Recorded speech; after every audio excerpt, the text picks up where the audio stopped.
Muy buenas familia y bienvenidos al canal. El día de hoy vamos a seguir con la sexta parte de La Emperatriz Divorciada, un manga que está siendo publicado en Webtoon. Los links estarán disponibles en la descripción de este video. Por otro lado, si esta es tu primera vez por aquí, permíteme invitarte a ser parte de esta hermosa familia, así que suscríbete y activa la campanita para no perderte ninguna actualización. Subo reseñas, narro historias, hago recomendaciones y más, aquí en Kawainas, donde descubrimos historias.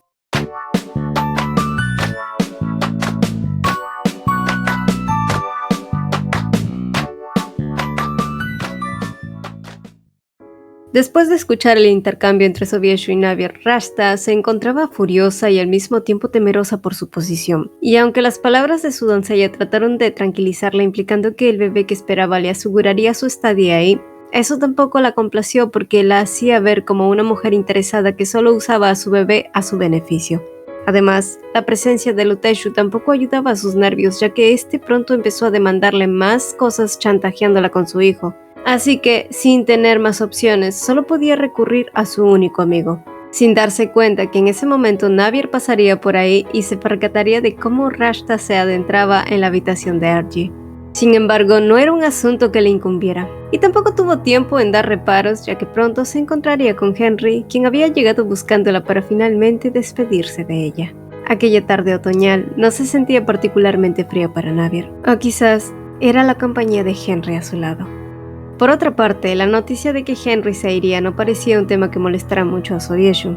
De hecho, se mostraba más que complacido al darse cuenta que ya no tendría que lidiar con él y que ahora su atención debía enfocarse más en el duque Kaufman. Sin embargo, la apresurada partida de Henry había dejado una huella en Navier, y a pesar de las circunstancias de cómo había empezado su amistad, al final lo consideraba un buen amigo.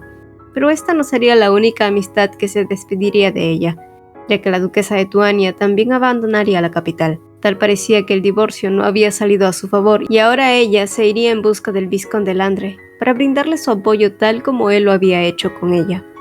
De repente, Navier recordó las suaves palabras de Henry. ¿No tiene frío, mi reina?, le había preguntado. Ahora que sus amigos se habían ido, curiosamente el frío otoñal que no había sentido se había instaurado en su corazón. Durante los días posteriores, Navier ni siquiera tuvo tiempo de sentirse sola o triste por la partida de sus amigos, ya que por un lado la repentina llegada de su hermano gemelo a la capital era un tema que la tenía preocupada, y no por el hecho de que no quisiera verlo, sino por el temor de cómo reaccionaría al enterarse sobre la situación actual sobre ella, Sobieshu y Rashta. Por su temperamento explosivo estaba segura de que no sería algo bueno.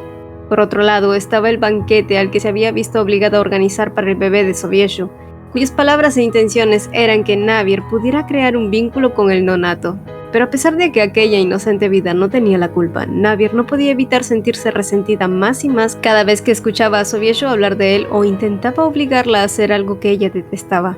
Era cierto que durante los primeros años ellos habían intentado tener hijos, pero jamás habían podido concebir. Pero obligarla a aceptar a su hijo ilegítimo era una idea simplemente imposible.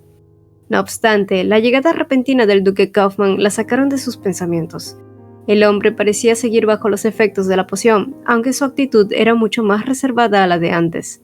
Sin embargo, sus siguientes palabras la tomaron por sorpresa, pues el duque estaba ahí para despedirse dejando atrás las negociaciones que tenía con su imperio, algo que la decepcionó mucho ya que ella había realizado un arduo trabajo en aquel acuerdo comercial, pero comprendía que ninguno de los dos podía hacer nada sin el consentimiento de Sobieshu. Sin embargo, la petición imprevista de Kaufman dejó a Navier congelada por un momento. Este le había pedido que se fuera con él, ya que no podía soportar verla sufrir los desprecios del emperador. A su lado, ella llevaría una vida tranquila y llena de devoción. Pero Navier no podía aceptar las palabras de un hombre que hablaba movido por los efectos de una poción. Además, la vida que ella había elegido era la que siempre había soñado, y solo porque su esposo se la estaba complicando no quería decir que iba a tirar todos sus años de esfuerzo. Por supuesto, Kaufman comprendía y admiraba su determinación, pero su gran temor era que algún día ella fuese desechada por el emperador. ¿Qué sucedería si algún día él le pidiera el divorcio? Pero Navier estaba segura de que Sobieshu no era tan estúpido. Sin embargo, las personas enamoradas suelen cometer cosas estúpidas. El duque, al ver que Navier no cambiaría de opinión, suspiró apenado y le pidió un último abrazo antes de partir. Algo a lo que ella accedió, pero lo que esperaba que fuera algo breve pareció extenderse más de lo normal. Momentos más tarde, la llegada de su hermano alborotó sus pacíficos pensamientos. El ímpetu de Corsair siempre había sido un tema del que hablar, y ahora que éste se había enterado de todo, debido a las habladurías del pueblo, Navier se sentía preocupada por la reacción de este y más al escucharlo decir que quería matar a esos dos desgraciados. Afortunadamente, su hermano había sabido guardar la compostura y había mantenido un perfil bajo a pesar de su rabia. Por otra parte, las noticias de que el príncipe Henry estaba guardando luto llegó a Oriente, y gracias a Labia Azul, el subordinado de Reina, Navier había sido capaz de enviar sus condolencias. Sin embargo, tras la partida de todos sus amigos, lo único que a ella le había quedado ahí era un palacio lleno de rumores y chismes ridículos. Mientras tanto, en el otro continente, Henry no dejaba de dar vueltas sobre toda la carga que tenía que llevar ahora que su hermano había muerto. Su coronación era uno de los asuntos principales, como también lo era encontrar una esposa para su reino. Pero ¿cómo podía él siquiera buscar a una persona cuando la única mujer que quería se encontraba cruzando el mar y estaba casada? Absolutamente nadie podía compararse a Navier.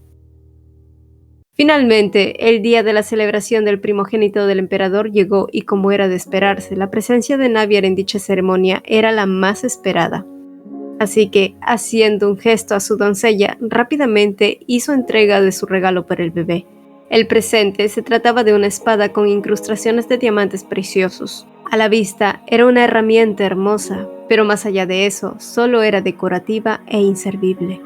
Aún así, Rashta no parecía notar el mensaje oculto de todo esto, quien ilusionada le pidió a Navier que le diera su bendición a su bebé, y pese a su negativa, finalmente no tuvo otra opción que hacerlo dado las miradas de las personas y las quejas que el emperador le había lanzado. Asimismo, Rashta, que estaba extasiada por todas las atenciones que estaba recibiendo, creyendo que tenía la vida arreglada entre lujos y el amor del emperador, dicha felicidad pronto se vio opacada al darse cuenta de la presencia de su ex amante, Alan. Pero aún así, rápidamente trató de camuflar sus preocupaciones al notar la cercanía del duque Argy, mostrándole a su vez el regalo que la emperatriz le había dado. Pero el hombre, quien era muy sagaz, rápidamente le explicó a Rashta el significado de aquel regalo. La emperatriz en realidad había intentado decirle con aquel gesto que deseaba que su bebé tuviera una vida llena de extravagancia, pero vacía y libre de responsabilidades. El saber eso indignó tanto a la mujer que pronto empezó a sollozar. Sobieshu, al notarlo, intentó calmarla, pero fue en vano. Para Rashta era claro que Navier había querido humillarla, pero lo peor era que sentía que la emperatriz sería capaz de hacerle daño a su bebé cuando éste se convirtiera en príncipe o princesa. Tras escuchar sus palabras, el rostro de Sobieshu se enfrió y decidió llevarse a Rashta a un lugar privado. Era obvio que ella no lo comprendía, pero los hijos que ella tuviese jamás tendrían un título como príncipes. La ley así lo dictaminaba. Pero a pesar de sus explicaciones, Rashta seguía sin estar de acuerdo con ello. Ella no creía que eso fuera justo, pero dado que Navier no había sido capaz de concebir, quizás se debían por algunos problemas de esterilidad, y por ende no tendría más opciones que adoptar a sus hijos como suyos. Días después, mientras Navier tomaba un paseo acompañado de su hermano, la paz que había mantenido durante su estadía finalmente se quebró cuando se toparon con Rashta, quien muy orgullosamente se había parado frente a ella reclamándole por sus ofensas. Pero aún así había decidido actuar muy digna según ella, ofreciéndole la otra mejilla. Sin embargo, la gota que rebasó el vaso fue cuando soltó descaradamente que, según lo que había dicho Sobieshu, sabía que Navier era estéril y por ende terminaría adoptando a los hijos que ella tuviera. Corsair, quien se había mantenido al margen, no lo soportó más y saltó en defensa de su hermana. Totalmente imponente, pero antes de que pudiera alcanzar a aquella arpía, fue impedido por su amigo y su propia hermana. No obstante, a pesar de que no había tocado ninguno de sus cabellos, Rashta empezó a retorcerse de dolor. Momentos después, ella había negado el hecho de decirle a Navier que era estéril, asegurando además que Corsair la había empujado provocándole un gran dolor. Obviamente todo se trataba de una treta, pero Rashta no podía permitirse perder su cargo de amante ni tampoco los afectos del emperador. Por otra parte, Corsair estaba hirviendo de la rabia al saber que Sobieshu le había denegado el ingreso al Palacio Real. Sin embargo, tenía que calmarse por el bien de Navier, quien le había asegurado que Rashta era una mujer muy lista. Debía encontrar un punto débil de aquella víbora y sabía exactamente por dónde empezar. Por otra parte, Navier leía la carta que Henry le había enviado. La coronación se aproximaba y el futuro rey quería que ella estuviera presente para esa ocasión, por lo que Navier estuvo muy dispuesta a cambiar sus actividades para ir.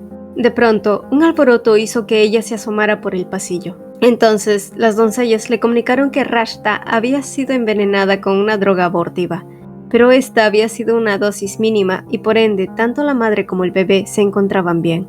Pero según las investigaciones, la persona que había comprado el veneno había sido el marqués Falhan, el amigo de Corsair, por lo que fue muy fácil asumir que tenía algo que ver con todo esto, y por lo tanto, Sobieshu asumió que Navier también formaba parte. Sin embargo, la emperatriz, que ya se había figurado que Sobieshu la culparía, como todo lo que hacía cada vez que se trataba de Rashta, fue a verlo para encararlo, dado que él parecía haber estado evitando su encuentro. Y aunque últimamente cada vez que ambos cruzaban palabras terminaban en discusión, esta vez Navier no pudo refutar nada ante sus demandas, pues Sobieshu le exigía que hiciera sus propias investigaciones para dar con el culpable. Y de ser Corsair el involucrado, entonces ella tendría que pedirle disculpas. Por supuesto, eso representaba un golpe para su orgullo, y si su hermano había hecho pensando que la ayudaría, pues no era la forma adecuada. Sin embargo, al presionar un poco al marqués, pronto descubrió que tendría que ir a pedir disculpas al emperador. Pero justo en ese momento también había llegado la delegación de Henry pidiendo la presencia de Navier para su coronación, y dadas las circunstancias, como era de esperar, Sobieshu se negó a que eso sucediera. Así que momentos después, Navier no tuvo más opción que enviar un mensaje a Henry comunicándole que no le sería posible ir, pero aún así le mandaba sus felicitaciones. Una vez hecho eso, ella sabía que Sobieshu esperaba que se disculpara, pero para su sorpresa, este lo dejó pasar, pero no sin antes prometerle que no habría una segunda vez.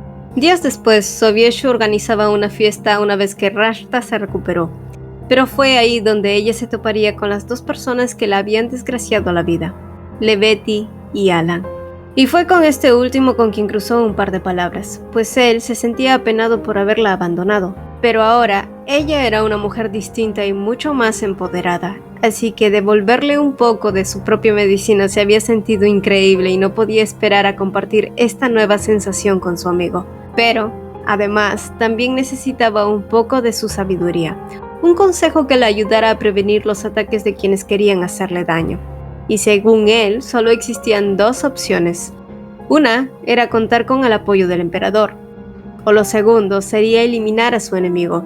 Pero ¿cómo podría ella eliminar a una persona cuya posición y poder era mucho más alta que la de ella? Ergi, quien la escuchaba atentamente, sabía que Rashta se refería a Navier, y solo había una sola forma para conseguirlo. Rashta tenía que convertirse en la emperatriz. Por supuesto, la idea no era tan fácil como sonaba. Ella debía tomar clases, ganarse el favor de los plebeyos y cambiar su estatus social. En simples palabras, prepararse arduamente para poder cumplir con el papel perfecto tal como Navier lo hacía. Días posteriores, Ergi se topó con la susodicha, donde tuvo la oportunidad de tener un breve pero significativo intercambio. A pesar de que Ergi parecía ser una persona que constantemente tramaba en contra de Navier, él no podía negar que la emperatriz era una mujer muy perspicaz y directa, y eso le agradaba mucho. Pero de algún modo esa simpatía le hacía sentir un poco de culpa. Asimismo, Navier se preguntaba a qué se había referido Ergi con sus palabras. Quizás esa culpa tenía algo que ver con los planes de Henry. Por otro lado, Loteshu había ido a ver a Rashta como de costumbre. En esta ocasión era porque quería presentar a su hija Leveti en sociedad y necesitaba que ella llevara un vestido único. Pero a su vez, también para advertirle a Rashta que Navier había pedido conocer a Leveti. Obviamente, Rashta solo pudo pensar que la emperatriz quería usarla en su contra para sacar a la luz su pasado. Pero lo cierto era que Navier no necesitaba usar eso en su contra, solo quería dejarle en claro que no podía ser tan altanera a su alrededor. Sin embargo, para su complacencia, Leveti había resultado ser una muchacha encantadora y refrescante, y tal como parecía, la muchacha se había quedado maravillada de pasar la tarde con su majestad. Pero esa emoción se esfumó cuando más tarde de regreso se topó con Rashta, quien le propinó una bofetada al no soportar las ofensas que Leveti le había dicho. Días después, tras su altercado, Rashta, aunque temerosa de que Leveti usara lo sucedido en su contra, no tuvo más remedio que ponerse a buscar un diseño de vestido para ella, pese a que odiaba la idea. Sin embargo, su estado de ánimo no mejoró cuando supo que la emperatriz estaba organizando una fiesta del té, y ella no había sido invitada. Así que a sugerencia del duque Ergi realizara una fiesta del té el mismo día, para que de ese modo Rashta pudiera ganarse la compasión de la gente al ver cómo la emperatriz trataba de humillarla. Después de eso, los rumores rápidamente se difundieron. No obstante, Navier sabía que no podía hacer lo mismo que aquella mujer. Ella era la emperatriz y debía pensar antes en el imperio y en sus habitantes, y no en el beneficio que podría traerle crear chismes en la sociedad. No importaba a quién consideraban la villana. Por otro lado, Navier no creía que Rashta fuera la mente maestra tras esos rumores, por lo que mandó a que vigilen a Ergi, ya que al ser un extranjero era obvio que le convendría que su imperio estuviera inestable, y aunque existía esa duda sobre los planes ocultos de Henry, tener un poco de precaución no estaba de más. Por otra parte, la coronación en Occidente se había llevado a cabo, y sus preparativos para iniciar una guerra en el Oriente ya estaban en marcha. Desde un inicio el plan había sido conquistar Oriente, pero el haber conocido a Navier había modificado sus planes completamente. Es por eso que si quería que ella fuera su reina sin que su gente la odiara, debía usar un señuelo, como aquella mujer, para que todas las críticas apuntaran hacia ella y no hacia su reina. Motivo por el cual Henry nunca corrigió aquellos estúpidos rumores de que estaba devastado por el trato que Rashta había estado recibiendo por parte de la emperatriz. Y además, después de que Navier se convirtiera en su reina, iba a hacer que todos aquellos que la insultaron suplicaran por piedad. Pero también había un asunto mucho más importante que todo. Y eso era conquistar a Navier.